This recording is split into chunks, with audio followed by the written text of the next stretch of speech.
লাঠি আৰু পিষ্টল থৈ আহক। এইটো কিহৰ পৰিণাম, কাৰ পৰিণাম, কিহৰ পৰিণামত এই কথা আজি অবৈধ বাংলাদেশীয়ে ক'ব পৰা হৈছে?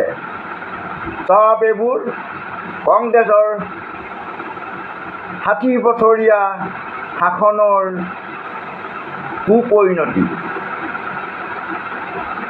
চব কংগ্ৰেছৰ 60 বছৰীয়া 60 দশক ৰাজপাট খোৱাৰ কুপৰিণতি, যাৰ কাৰণে আজি অসমত অসমীয়াৰ সংখ্যালঘুত পৰিণত হ'বলৈ গৈছে, যাৰ কাৰণে আজি অসমত বাংলাদেশীয়ে দপদপাই ক'ব পাৰিছে যে অসমত অসমীয়া ভাষা আমি নাইকিয়া কৰি দিম, অসমত আমি আমাৰ মুছলিম ভাষাই চলাম, আমাৰ বাংলা ভাষাই চলাম। কাৰ পৰিণামত হ'ল এইবিলাক, কাৰ কাৰণে হ'ল এইবিলাক? গতিকে ৰাইজ জানিবৰ হ'ল। আৰু অলপ দিনৰ পাছত যদি এইবাৰ যদি কংগ্ৰেছ গভৰ্ণমেণ্ট আহে, আপুনি চাব আজি বেছি দিন আৰু নাথাকিব, অসমীয়াই অসমতে ভগনীয়া হ'ব। গতিকে ৰাইজসকল আপোনালোকে অলপ চিন্তা কৰক, আজি কোন দিশে গৈছে আমাৰ অসমখন, কোন দিশে গৈছে আজি অসমীয়াৰ আজি কি কোন দিশে গৈছে? বাংলাদেশে ভৰি পৰিছে।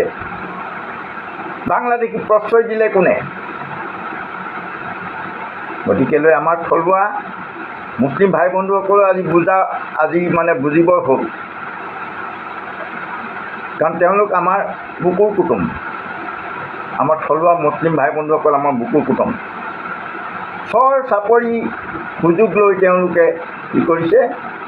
দিনক দিনে তেওঁলোকে সংখ্যা বঢ়াইছে, ইয়াত বঢ়াইছে, বিলাসীপাৰাত বঢ়াইছে, বোলে লখিমপুৰত গৈছে, এইফালে গোৱালপাৰাত গৈছে, য'তে ত'তে সোমাই তেওঁলোকে খালী তেওঁলোকৰ প্ৰব্ৰজন হৈছে, তেওঁলোকৰ সংখ্যাগৰিষ্ঠতাৰ কাৰণে তেওঁলোকে লাগি পুঠি পৰিবলৈ লাগিছে।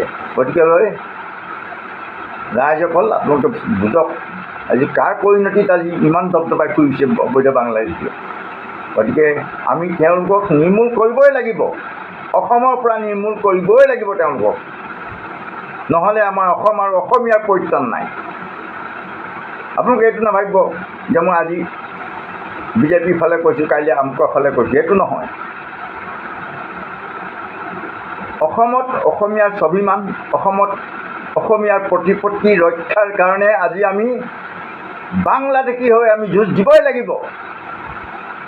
ভাৰত মাতা কি, ভাৰত মাতা কি জয়।